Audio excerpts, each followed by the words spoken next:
So I usually do a lot of different projects, so sometimes it's not hard to get in touch with me, usually through my social media, through emails, through texting, but I do have a lot of things going on. So usually I would try to set aside some time for people, but one of the things I think is also industry related is if you're trying to ask somebody about questions about the industry or asking for help, to be a little bit more specific about what you want, because a lot of times people don't have that much time and they're more willing to answer questions that are a shorter time period. If you need some more help, I would suggest doing a little bit of research or Googling up what you're interested in first to kind of find out specific questions to jump base off from that.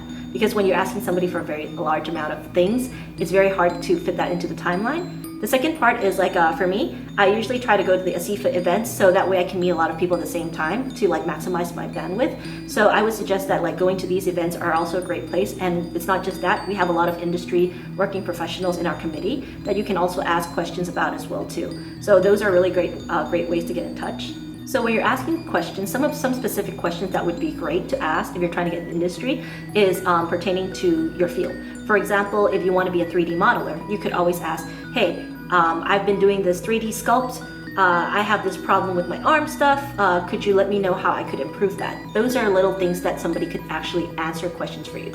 Second part would be something like, I'm trying to get into the specific studio. Do you know specifically like what they look for, what style they are doing, and like in art test if there is like some kind of like advice you could give? Because those things are a little bit more like you did your research already.